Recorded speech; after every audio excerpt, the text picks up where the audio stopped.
चलिए, पहले वीडियो में आपने पढ़ा एक विमीय संघट, हम उस पर बात कर रहे हैं। मैंने 2 आंकिक उदाहरण दिए थे। एक ही दिशा में गतिमान वस्तु, विपरीत दिशा में गतिमान वस्तुओं के बीच में जो संघट है, टक्करें हैं, मैंने उसकी बात की थी। अब आगे बढ़ते हैं।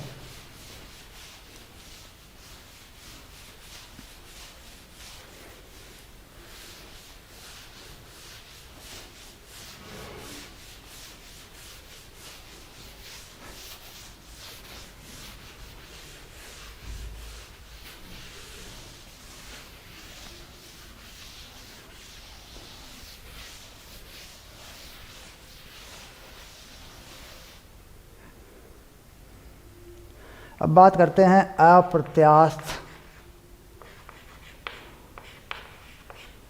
संघट या टक्कर, ऐसे लिख सकते हैं। ठीक, यानी अप्रत्यास्थ टक्कर में ऊर्जाओं की हानि होगी और जो कोफिशिएंट ऑफ रेस्टिट्यूशन है, टक्करों का जो गुणांक है, प्रत्यास्थता गुणांक है, वो 0 होगा। यानी V2 minus V1, U1 minus U2 ये 0 होगा, तो V1 बराबर V2 होगा। ये इसकी शर्त होती है। ये टक्कर कैसे काम करेगी देखिए। मान लीजिए एक लकड़ी का गुटका किसी तल पर रखा है, कोई घर्षण नहीं है, घर्षण सहित तल पर है। घर्षण हो भी तब भी संवेग संरक्षित हो जाता है।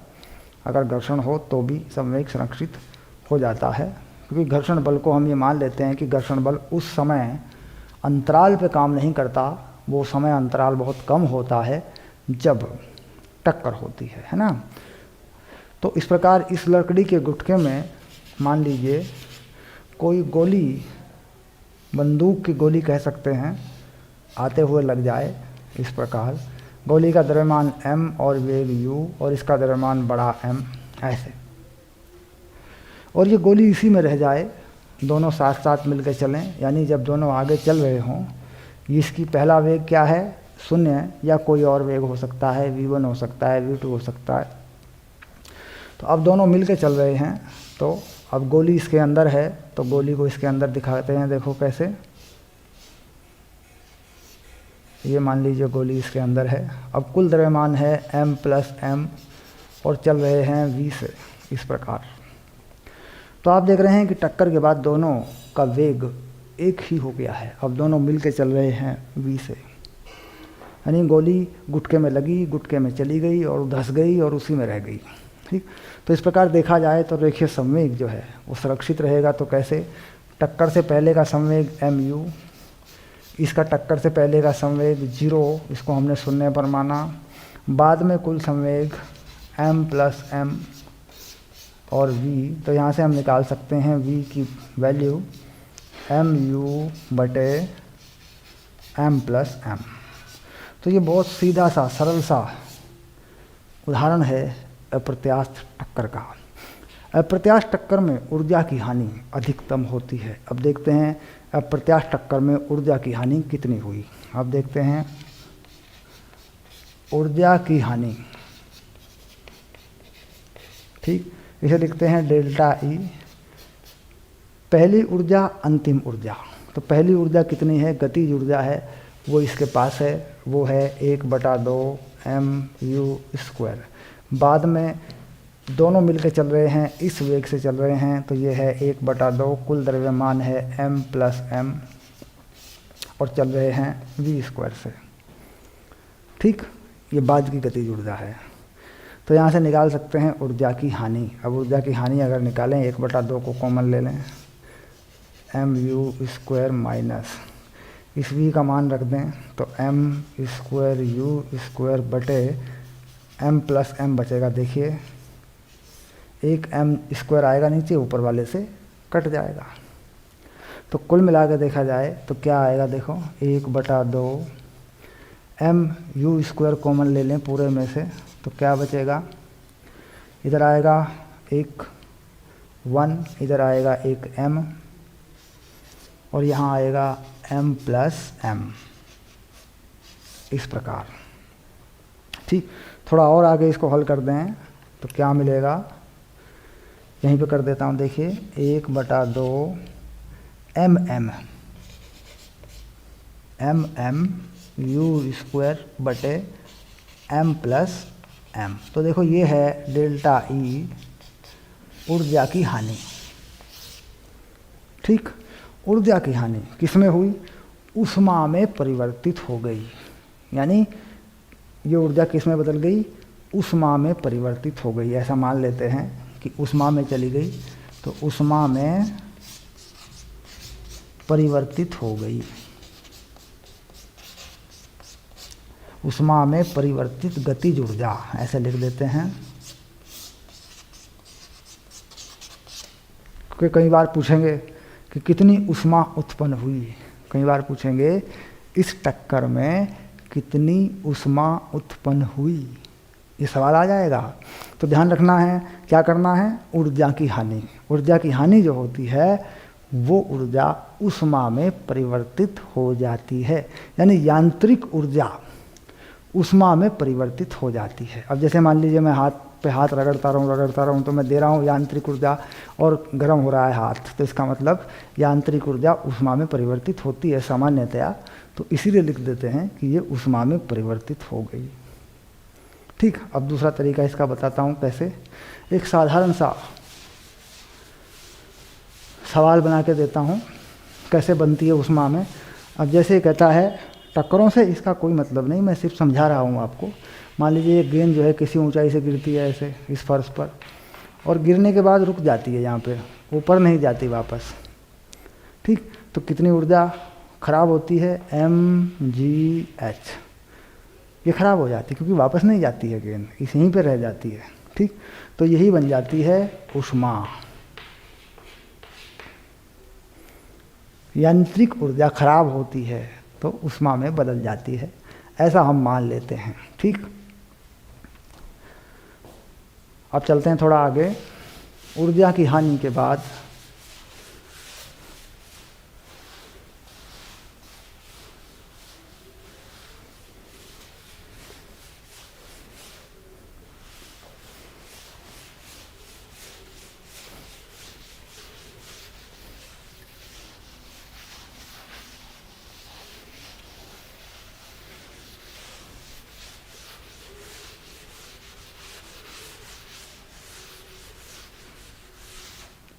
अब लिखेंगे ऊर्जा का स्थानांतरण। यानी एक वस्तु दूसरी वस्तु को कितनी ऊर्जा प्रदान कर देती है टक्करों में। एक वस्तु दूसरी वस्तु से कितनी ऊर्जा टक्करों में ले लेती है, यानी ऊर्जा का स्थानांतरण। ऊर्जा का स्थानांतरण है ना, ऐसे लिख सकते हैं। देखो अब मान लीजिए यहाँ एक वस्तु है जो चल रही है, जिसका द्रव्यमान है m1, चल रही है u1 से इस प्रकार, और कोई और वस्तु है, मान लीजिए ये रखी है, इसका u2 है 0, द्रव्यमान है m2 इस प्रकार। ठीक, पूर्ण प्रत्यास्थ टक्कर है। तो कह रहा है कि m1 की कितनी ऊर्जा m2 में चली गई, m1 की कितनी ऊर्जा m2 में चली गई। टक्कर कैसी मानी है? टक्कर मानी है पूर्ण प्रत्यास्थ टक्कर। ठीक, अब देखें अगर रेखीय संवेग की बात करें तो टक्कर से पहले का संवेग m1 u1 प्लस m2 0, और टक्कर के बाद का m1 v1 plus m2 v2। टक्कर के बाद दोनों चलने लगे तो एक को मिली वेलोसिटी, वेग, जो भी कहें, चाल, एक ही दिशा में चाल कह सकते हो, तो ये v1 और v2 है ना।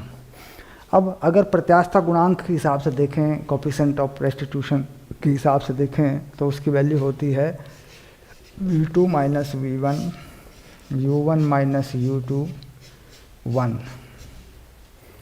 ठीक, अब इसमें u2 का मान शून्य रख दें तो ये हो गया v2 minus v1 equals to u1।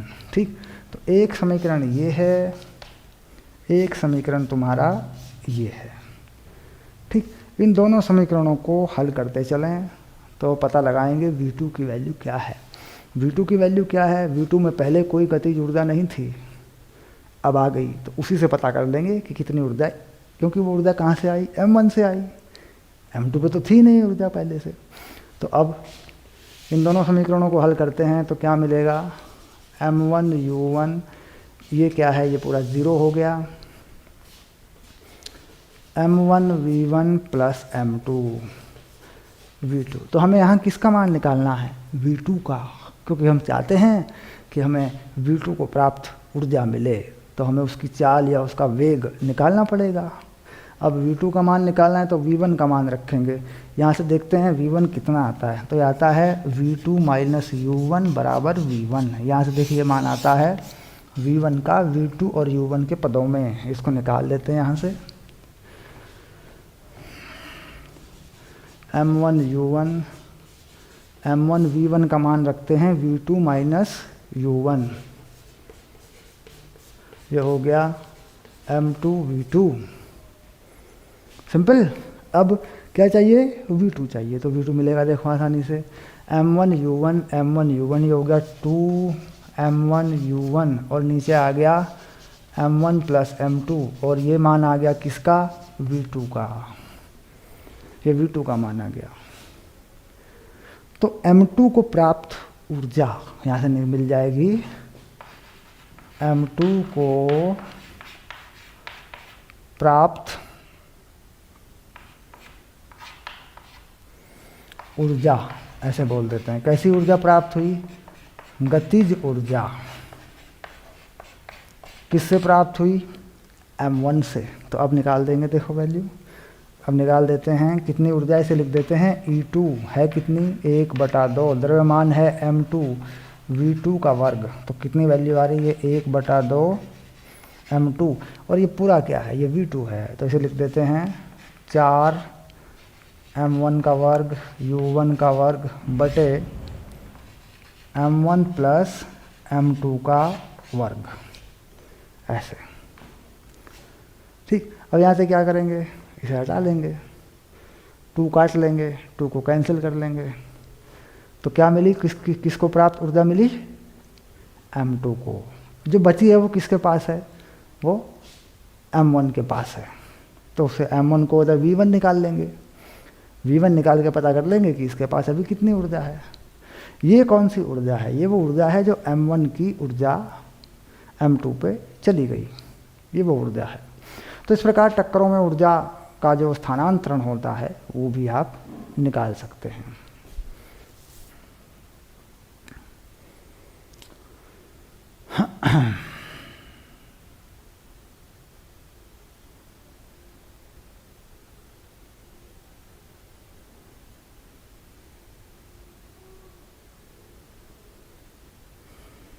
Okay, done हो गया, ठीक है।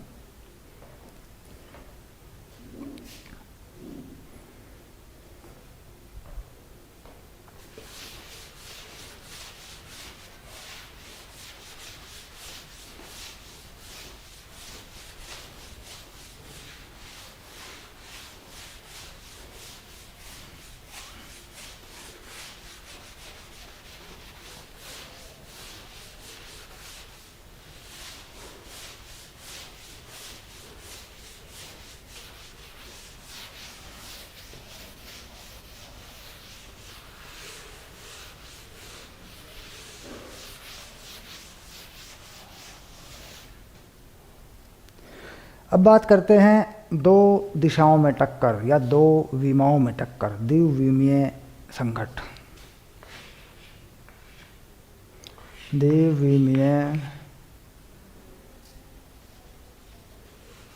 विमीय है ना, तो ये ऐसे बनाओ, देखो विमीय संघट, ऐसे दो दिशाओं में। तो हमारे पास जो सामान्य एक सूत्र है, एक समीकरण है, वो सदिश राशि के पदों में है, हमें उसी को काम में लेके आना है। अब देखो कैसे,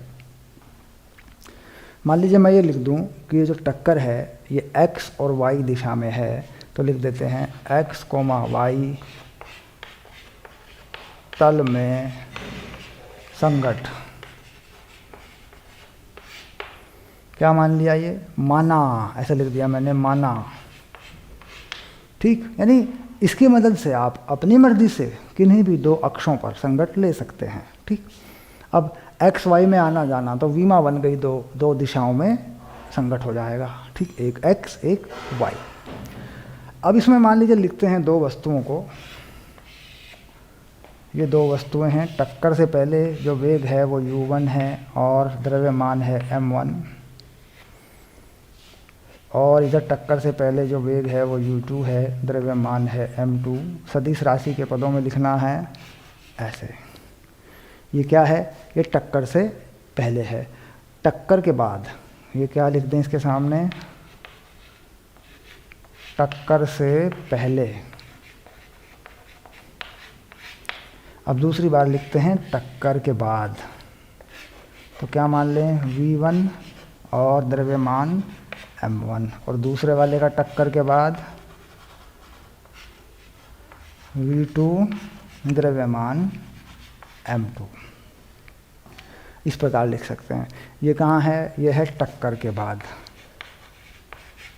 या संघट के बाद, जो भी लिखना चाहो ऐसे। अब लिखें संवेग को किस प्रकार लिखते हैं। हमने माना कि एक्स वाई तल में है ये टक्कर। ठीक, तो देखिए अगर देखा जाए u1 में, तो u1 में दो प्रकार के घटक होंगे, एक x अक्ष पर, एक y अक्ष पर। ठीक, तो उस प्रकार लिखें। अगर अक्षों पर लिखें तो किस प्रकार से ये समीकरण बनेगा। यानी हमने लिखा m1 u1 plus m2 u2 बराबर m1 v1 plus m2 v2। अब हम इन्हें अक्षों पर ले जा रहे हैं, तो u1 कितना होगा? अगर u1 वेक्टर को देखें तो ये होगा u1 i cap plus u1 j cap. u2 को लिखें तो ये होगा u2 i cap u2 j cap. u1 क्या है? परिमाण है, ij क्या है? दिशाओं को बताने वाले सदिश हैं। ठीक, दिशा के सदिश, दिशा सदिश बोल देते हैं। इसी प्रकार v1 v2 में भी ये वैल्यू होंगी v1 i plus v1 j, और v2 में भी v2 i cap v2 j cap. तो इस प्रकार इतनी सारी चीज़ें इसके अंदर हैं।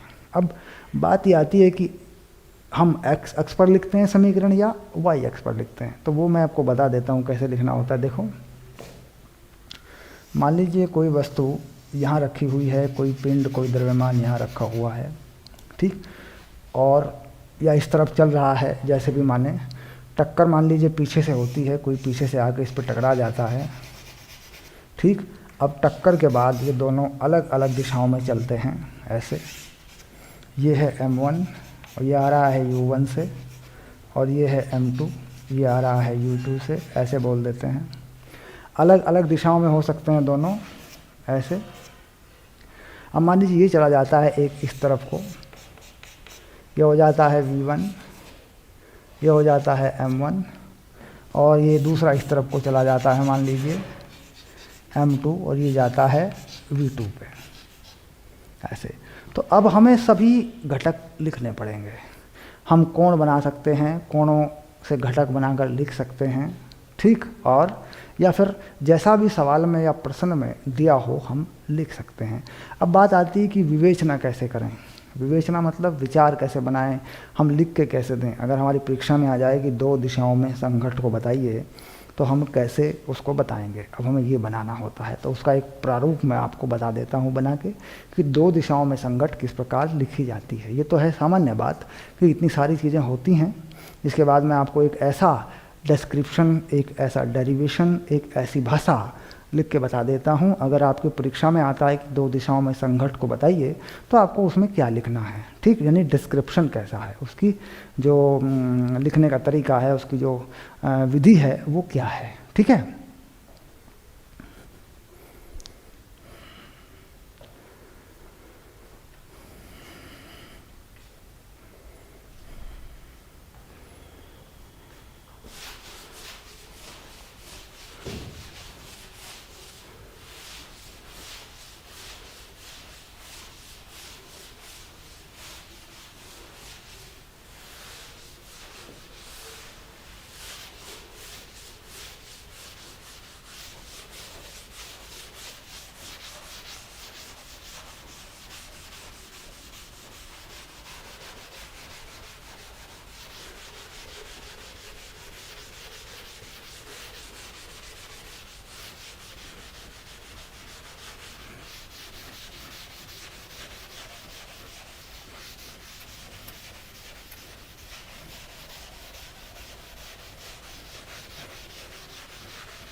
अब हम क्या कर रहे हैं, हम एक सूत्र, एक फार्मूला, एक डेरिवेशन बना रहे हैं कि हमें क्या लिख के देना है दो दिशाओं में या दो विमाओं में संघट को लेकर के। तो उसके लिए क्या करते हैं, सबसे पहले हम एक ऐसा बिंदु लेते हैं जहाँ पर ये टक्कर होगी। मान लीजिए टक्कर होने का बिंदु है और हम जिस दिशा में घटक करेंगे वो दिशा बना लेते हैं इस प्रकार। ये कोई दिशा है, मान लीजिए हम इस दिशा में भी घटक करेंगे और ये इसके लंबवत दिशा है। एक घटक हम इस प्रकार करेंगे यूँ। अब ये मान लेते हैं कि भाई इसको चाहे x मान लो, चाहे इसको y अक्ष मान लो। इस प्रकार चाहे अक्ष ना मानो, लंबवत दिशाएं लेनी होती हैं। अब मान लीजिए टक्कर से पहले जो वस्तुएं इस प्रकार आ रही होती हैं, इधर को, इधर से आ रही है ये m1 u1 से इस दिशा में टक्कर वहाँ होने वाली है, और ये इस तरफ से आ रही है कोई दूसरी वस्तु m2, और ये आ रही है वेग v2 से। और कोण जो है, ये कोण है θ1 और ये कोण है θ2। कौन सी दिशा से? x अक्ष से। ठीक, तो इस प्रकार ये जो वेग हैं इनके दोनों घटक बनाए जा सकते हैं। टक्कर से पहले अगर घटक बनाएं तो कैसे बनेंगे टक्कर से पहले के घटक, ठीक, वो हमें बनाने हैं। उसके बाद टक्कर के बाद कहते हैं टक्कर के बाद ये दोनों चली जाती हैं, एक इधर को और एक इधर को, ऐसे। टक्कर के बाद मान लीजिए u1 इधर को आ जाता है, यानी m1 इधर को आ जाता है मान लीजिए, तो ये हो जाता है v1 और ये हो गया m1, और m2 इधर को चला जाता है और ये जाता है वेग v2 से, इस प्रकार। और ये जो कोण हैं ये बन जाते हैं β1 और β2, ऐसे। टक्कर के बाद के कोण क्या है? β1 β2, टक्कर से पहले के θ1 θ2। अब अगर हम संवेग को लिखते हैं तो संवेग में हमें क्या लिखना है? एक x अक्ष पर लिख देना है, एक y अक्ष पर लिख देना है। अब घटक बनाने का तरीका क्या है? देखिए, इसका जो घटक है, इसका घटक एंगल या कोण के पास वाला घटक होता है कोस वाला। तो क्या बनेगा? m2 v2 cos θ2, इसका बनेगा ये वाला।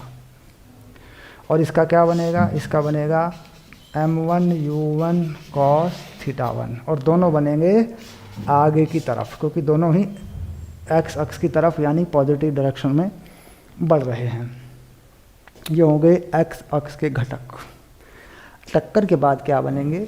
इसका बनेगा m2 v2 cos β2 आगे की तरफ, और इसका बनेगा m1 v1 cos β1 आगे की तरफ। ठीक, तो इस प्रकार इन घटकों को टक्कर से पहले का संवेग x अक्ष पर ये है, टोटल करेंगे, टक्कर के बाद का ये है। तो x अक्ष पर अगर लिखा जाए तो x अक्ष पर संवेग इस प्रकार चलें। ठीक, तो टक्कर से पहले का m1 u1 cos θ1 plus m2 u2 cos θ2 बराबर टक्कर के बाद का m1 v1 cos β1 plus m2 v2 cos β2। यह है x अक्ष पर संवेग। ठीक, अब अगर y अक्ष पर संवेग लिखते हैं, मान लीजिए y अक्ष पर संवेग लिख देते हैं यहाँ पे, देखिए, तो पहले y अक्ष पे घटक करते हैं। v2 का घटक यहाँ देखिए ये है u2 है ना, इसको मैंने देखो v2 लिखा हुआ है, ये गलत हो जाएगा ना, ये है u2, टक्कर से पहले का है ना, तो इसको u2 लिखो, ये कर दिया मैंने ठीक इसको। तो u2 का जो घटक है यहाँ पे भी देखो ये लिख दिया v2, इसको भी u2 लिखो, ऐसे फाइनल चेक हो गया। अब इसका जो घटक इस तरफ को है वो किस तरफ? वो नीचे की तरफ आएगा। देखो कितना आएगा वो आएगा m2 u2 साइन में आएगा वो, है ना, वो साइन वाला होगा, लंबवत घटक साइन θ2। ठीक, इसका साइन वाला घटक ऊपर को जाएगा, ये होगा m1 u1 साइन θ1। हो गया दोनों का टक्कर से पहले का, विपरीत दिशा में आ रहे हैं।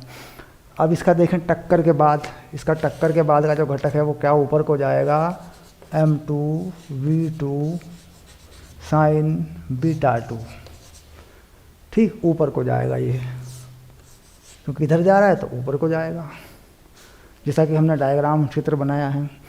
इसका नीचे को आएगा, इसका इधर को आएगा तो नीचे को आएगा, यह आएगा m1v1 साइन बीटा 1 और यह आएगा नीचे को, ठीक।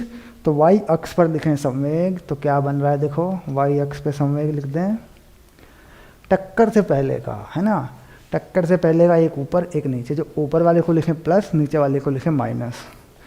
तो m2u2 sine theta 2 minus m1u1 sine theta 1, यह है टक्कर से पहले का, एक ऊपर को एक नीचे को, ठीक। नहीं, वो वाला नीचे को है, ये नीचे को है, ये वाला देखो, ये वाला नीचे को, इधर को नीचे को आ रहा है ना ये, तो और ये प्लस में है, तो ये बन गया टक्कर से पहले का। टक्कर के बाद का इसके बराबर करें, टक्कर के बाद का देखो, टक्कर के बाद का एक ऊपर को है m2v2 साइन बीटा 2 और एक नीचे को है m1v1 साइन बीटा 1, ये है टक्कर के बाद का। ये y अक्ष का है और ये x अक्ष का है, तो ये कौन से अक्ष पर है, ये है y अक्ष पर संवेग,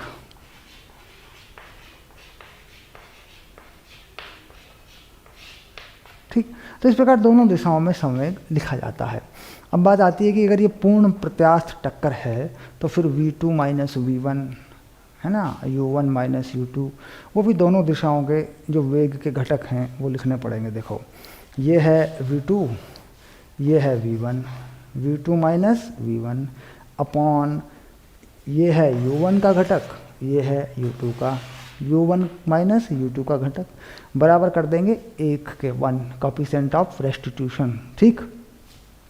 अब अगर e लिखें, यानी e लिखना चाहें तो क्या बनेगा, x अक्ष पर e, x अक्ष पर e लिखता हूँ, देखो तुम फिर y अक्ष का अपने आप लिख सकते हो।